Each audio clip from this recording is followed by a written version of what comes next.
Assalamualaikum warahmatullahi wabarakatuh. Perkenalkan saya Ishak. Saya agen Oppo dari Elago. Di sini saya akan membahas sedikit tentang perhitungan menabung uang di bank sama menabung emas. Jadi kita mau membandingkan antara menabung uang di bank sama menabung emas, bagusan mana nih?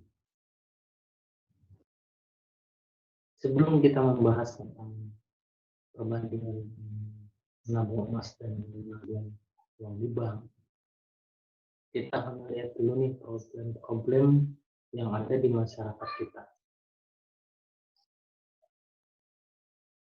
Masyarakat kita khususnya Indonesia itu selalu mengandalkan kartu kredit. Banyak juga kita yang masyarakat yang kena kasus pengejaran oleh debt kolektor dikarenakan kartu kreditnya sampai sampai meninggal. Itu berdasarkan ini ya, berita-berita yang ada di internet. Mungkin sampai curhat ya, ada yang curhat, ada yang ini dikarenakan kartu kredit, mungkin dikarenakan diri kita yang terbiasa untuk berutang. Problem-problem masyarakat juga ini sama ya, mungkin kita ini masyarakat terbiasa untuk berutang di bank, sampai beli rumah, beli mobil, beli motor, sampai ada yang beli HP, beli dispenser, beli yang kecil pun juga sampai utang juga gitu. Karena kebiasaan kita sendiri, padahal kan kalau misalkan utang di bank itu kan merupakan utang riba.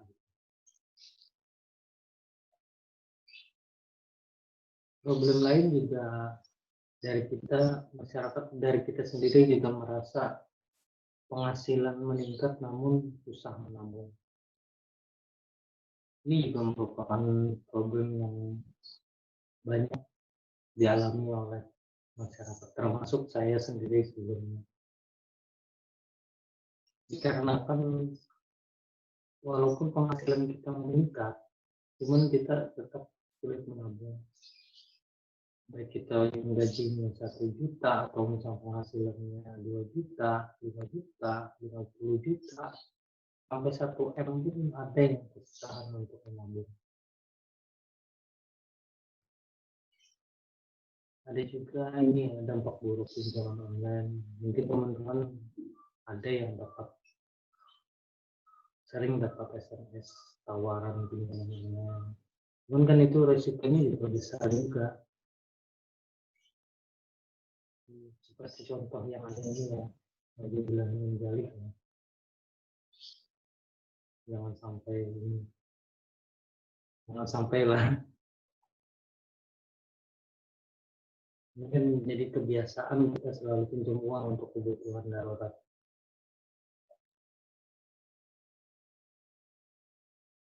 Kita juga, selain itu kita juga memiliki impian-impian. Semua orang memiliki banyak impian. Salah satu impian kita ya, salah satunya ya haji dan umroh. Seperti yang kita ketahui ya, untuk biaya umroh ini kan, umroh naik haji bisa semakin tahun bisa semakin naik terus. Dan ini juga merupakan impian kita yang mau kita capai.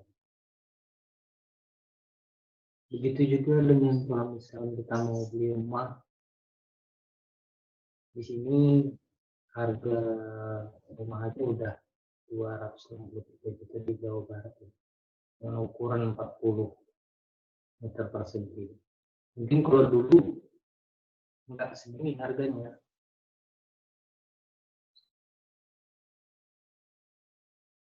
Ini juga termasuk impian kita juga ya. Mungkin kita perlu beli mobil untuk kebutuhan keluarga, atau misalkan memang keinginan kita sendiri. Karena harga-harganya juga berbeda, semakin mahal, semakin mahal. Begitu juga untuk biaya pendidikan. Biaya pendidikan mungkin kalau zaman dulu nggak sampai segini, ini berdasarkan data perhitungan data ini ya. Perhitungan mungkin malah sampai totalnya 320 juta. Dan biaya pendidikan semakin ke depan semakin naik. Kalau misalnya kita simpan untuk anak dalam jangka waktu 10 tahun ke depan dengan uang, mungkin kita malah lepas perkiraan harga biaya pendidikan sampai 10 juta, mungkin 10 tahun ke depan enggak sejutaan gitu. Terus gimana solusinya? Untuk solusinya kita harus bisa mengatur keuangan kita, finansial kita. Ini berdasarkan, ini contoh ya, termasuk bagus ini udah. Untuk yang kebutuhan pokok itu dimaksimalkan maksimal 60%. Terus kalau untuk yang tabungan 10%, baca 10%, swap 10%, dan 10%. Dari sini aja udah bagus seperti ini. Apalagi kalau misalkan kita perbesar lagi untuk tabungan dan investasi. Kalau bisa sih swapnya juga besar juga. Dan kalau misalkan di bawah itu standarnya, misalkan ini kan sudah standar ini ya. Kalau nggak salah ini datanya dari di Hong Kong ya, berdasarkan paparan mentor kita itu, ini datanya dari Hong Kong. Jadi standarnya seperti ini, solusi untuk finansial terbaik kita dalam mengatur keuangan kita. Ya balik ke materi kita ya, ini tabungan, kita mau membandingkan nih mana antara tabungan uang lah, deposito atau tabungan emas gitu. Jadi berdasarkan statistik BI itu inflasi rupiah itu sebesar 5-8% per tahun. Berdasarkan grafik ini ya, ini artinya dengan inflasi sebesar itu, artinya harga barang dan jasa pun naiknya juga sebesar itu juga, 5-8% per tahun juga. Sebagai contoh nih, kalau misalkan rata-rata inflasi kita 6% per tahun, misalkan ada orang jualan pizza 100.000. Tahun depan kemungkinan harga pizza itu bukan 100.000, dengan nilai inflasi tadi ya harganya jadi 106.000. Kalau kita nahan uang 100.000, kita nggak bisa beli pizza di tahun depan gitu. Ini salah satu contohnya pizza ya. Mungkin teman-teman bisa diilustrasikan kalau untuk hal impian kita tadi dengan nilai. Jadi kalau misalkan contoh tadi pizza naik, ada kenaikan 100.000, coba kita dengan tabungan, dengan menabung. Tabungan saat ini itu kisarannya mungkin untuk bunga bank itu sebesar 1%. Kisaran untuk bunga bank itu 1%. Itu kita diasumsikan nilai uang kita nanti tahun depan itu sebesar 101.000. Kita dengan uang segini juga tetap kita bisa beli pizza tadi, karena nilai bunga 1% ini lebih rendah dari nilai inflasi. Hal ini yang banyak yang tidak disadari oleh masyarakat ya. Kita merasa kalau misalkan uang kita tuh nggak bergerak gitu. Padahal secara nominal ya tetap uang kita, cuma secara nilai sudah turun. Oke, ini tabungan ya, ini tabungan tadi. Andai kata ada tabungan yang memiliki bunga 15%, itu mungkin itu bisa untuk ini tadi, untuk kita beli pizza malah ada kembali. Andai kata ada tabungan yang di atas 15% ya. Cuman tabungan yang seperti apa gitu. Apakah tabungan apa yang sampai mungkin kalau di bank mungkin nggak ada ini karena kisaran bank sebesar 1% tadi. Oke, di sini kita mau memilih nabung uang di bank, deposito atau emas. Jadi kita nilai berdasarkan kenaikannya apakah di atas yang mana yang di atas inflasi. Oke, untuk yang pertama kita sandingkan untuk pertumbuhan tabungan ini ya, tabungan uang di bank. Tabungan di bank itu kisarannya kan 0,1 sampai 1% per tahun. Ini belum lagi kita itu juga ini juga di bawah kisarannya ada nggak lebih 1%. Ini juga kita kena bunga riba juga di sini jadi. Itu juga belum termasuk biaya admin dan lain-lain. Ya otomatis nggak terlalu besar, sudah 1% tadi ya jadinya maksimal. Kita bisa lihat ya list untuk yang dari, malah kalau yang di bawah 1 juta nggak ada bunga sama sekali. Cuman kita di sini bukan bicara bunga ya, itu kita bicara secara pertumbuhan. Jadi menabung uang di bank kenaikannya malah di bawah inflasi. Ini sudah kita ini ya.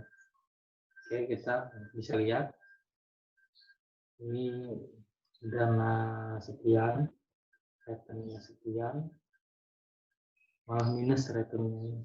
Uang 10 juta malah jadi minus. Uang 100 juta masih minus juga. Mungkin kalau misalkan 1 M mungkin Anda plus itu juga enggak sampai berapa persen gitu. Oke, kita sandingkan yang kedua itu untuk pertumbuhan deposito itu. Oke, kita ilustrasikan tahun 2007 semisal kita punya 1 M, kita ngedepositokan uang itu ke bank dengan bunga maksimal 10% per tahun. Kita hitung selama 2007 sampai 2012 itu besar selama 5 tahun itu perhitungannya uang kita menjadi 1,64 miliar. Berarti ada keuntungan ya di sini besar ini dengan mendepositokan.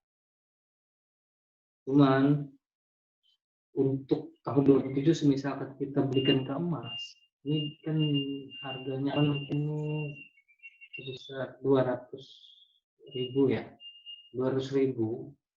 Harga emas saat itu 200.000, kita dapat 5 kilo. 5 kilo pada tahun 2012 yang harga emasnya sebesar 550.000 malah jadi 2,7 M. Dari sini kita ada potensi kehilangan uang 1 M. Jadi mungkin teman-teman masih belum ini ya, kok bisa hilang uang 1 M. Kita asumsikan kalau misalkan uang 1 M ini untuk beli 2 rumah gitu, 2 rumah dulu, mungkin kalau yang saat ini bisa belinya cuma 1 rumah aja gitu saat ini.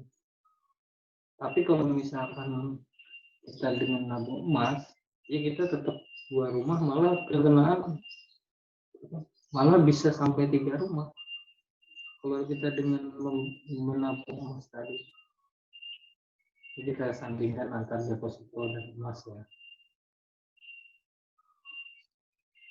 Bagaimana pertumbuhan deposito itu ini sebesar 5. Wah, malah ini kan maksimal 10%, malah di bawah ini lagi yang tadi, malah di bawah kalau standar ini data pusat data penonton ya, ini ya, bunga deposito ini paling tinggi sebesar 5,25%. Berarti perhitungannya itu malah lebih di bawah lagi ini. Sedangkan emas murni pertumbuhannya itu sebesar 15 sampai 40%. Ini bisa kita lihat ya.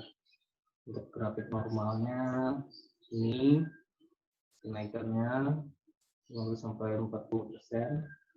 Untuk yang grafik anomalinya ini mungkin terjadi karena kasus corona kemarin ya. Karena kan harga emas itu berpengaruh oleh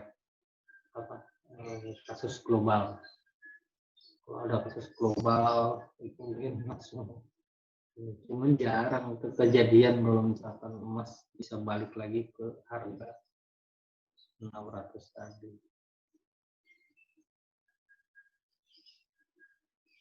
Ini kita lihat ya pertumbuhannya dari tahun 2011 sampai 2020.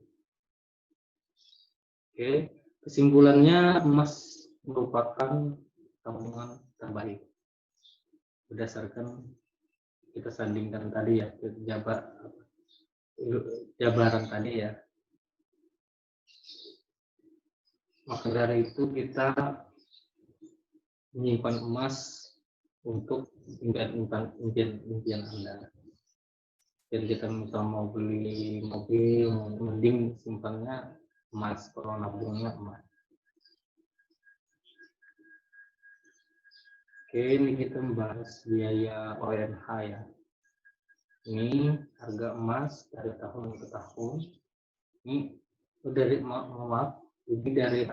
tahun 2019 ke 2020 dari 700 ke 1 juta.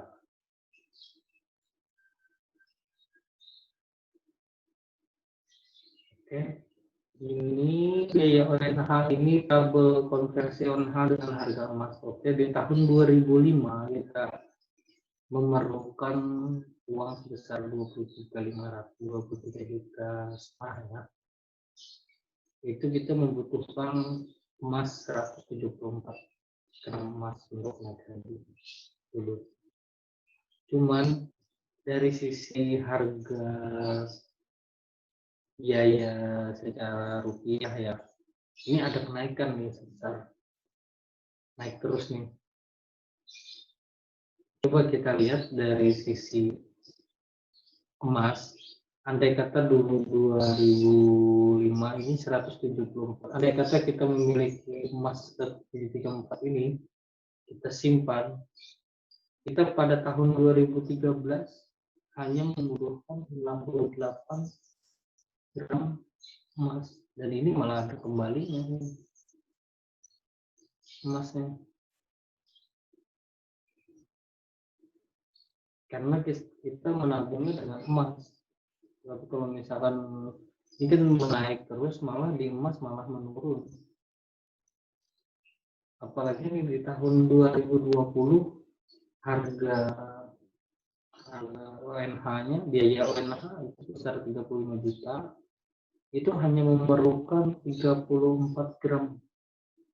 Kalau misalkan kita sampai punya 174 gram, itu berarti bisa naik haji sampai 5 orang. Ini baru satu orang.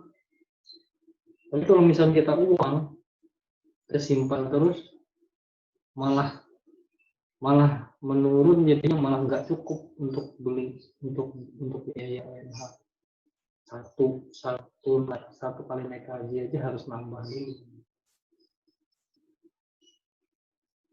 Oke, ini teman-teman kalau dapat gaji ya, ini pilihan ya. Mungkin kalau yang gaji dan bonus tuh simpannya dalam bentuk apa gitu. Untuk uang, untuk emas, atau untuk yang lain. Oke, kita sandingkan antara nabung emas dan nabung di bank. tahun 2017 kita dapat gaji nih, dapat 15 juta nih. 2017 kita simpan di bank. Nilai uang kita di bank tuh malah jadi 14,9 juta. Ya, kenapa? Karena kita kena biaya macam-macam berdasarkan perhitungan tadi ya. Karena registrasinya kan minus tadi itu kan perhitungan. Sedangkan kalau misalkan kita beli 15 juta, itu saat itu tabung ke emas, kita dapat 26,7 gram pada tahun 2017. Pada tahun 2020 dengan perhitungan harga emas sekian, kita malah uang itu menjadi 28 juta. Ini nilai real uang kita jadinya. Ini malah bisa buat apa? Kalau kita mau naik haji, paling nggak bisa buat dibandingkan kita 15 juta tadi itu malah turun tadi, malah lebih memilih yang mana gitu. Jadi berdasarkan tadi ya, kenaikan emas berarti lebih tinggi dari inflasi dan mempercepat pencapaian keuntungannya. Ini katanya Mr. Gold ya. Oke.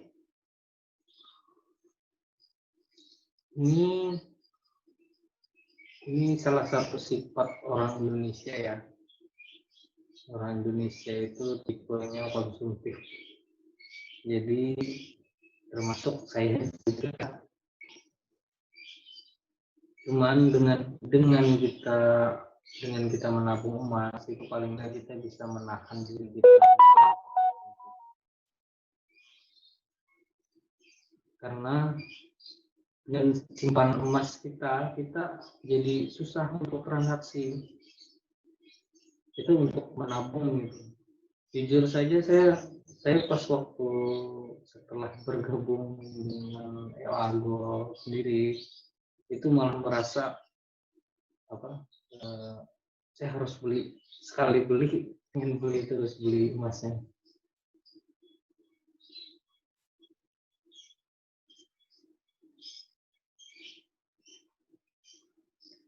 Jadi ini perbandingan antara nabung uang di bank dan emas. Nabung di bank itu bisa dampak inflasi, dana juga susah berkembang. Sedangkan emas sebaliknya nilainya juga malah setiap tahunnya cenderung naik. Ini bunga tabungan juga rendah, itu juga masuk riba, ini anti riba. Terus ada biaya admin, yang ini juga ada biaya pajak, limitasi aturan bank. Terus pada gangguan sistem, uangnya kena-kenaan bisa memiliki potensi kehilangan.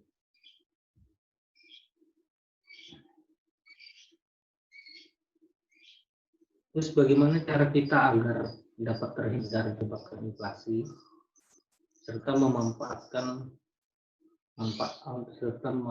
emas itu sebagai instrumen investasi kita. Jadi gimana sih caranya kalau misalkan kita mau menggapai impian kita, yaitu salah satunya dengan membuat alokasi dana ideal dulu. Contohnya kita perkiraan misalkan dananya sekian, dana ideal untuk yang kita menggapai impian kita. Terus menetapkan impian yang kita hitung dengan emas. Misalkan kalau kita mau beli rumah, tetapkan dananya, habis itu tetapkan dengan emas, bukan dengan rupiah ya, dengan emas. Jadi kita punya target untuk menabungnya tuh berapa gram sebulan, misalkan seperti itu. Terus konversikan simpan jangka panjang ini maksudnya konversinya simpan jangka panjang Anda jadi. Jadi di sini untuk konsumen, jadi kan kita sebagai konsumen nih, misalkan kita ini kan ada konsumen, ada agen of gold. Untuk konsumen itu fokus kepada manfaat menabung emas secara rutin. Ini juga sudah diuntungkan kita sebagai konsumen penabung, sebagai konsumen ini sebagai penabung ya, penabung emas. Itu juga kita sudah diuntungkan dengan ada kenaikan harga emas sebagai bonusnya. Selain keuntungan yang lainnya termasuk menahan sifat konsumtif kita tadi. Sedangkan agen of gold itu mendapatkan keuntungan sekaligus manfaat menabung emas yang berfokus kepada membangun peradaban. Kita juga dengan bergabung menjadi agen of gold atau MOG, kita juga kan menjadi anggota EOS Group yang memiliki banyak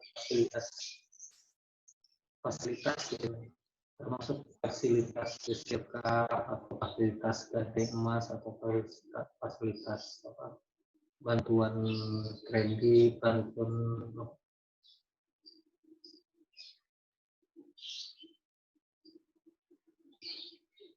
maka dari itu simpanlah uang di bank secukupnya untuk operasional hidup. Selebihnya konversikan dengan emas. Maka aset Anda akan terjaga dan impian Anda akan lebih mudah dan cepat tercapai.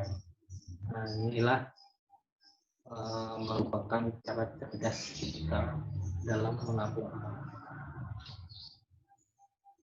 Oke, sampai di sini dulu. Terima kasih atas perhatiannya. Assalamualaikum warahmatullahi wabarakatuh.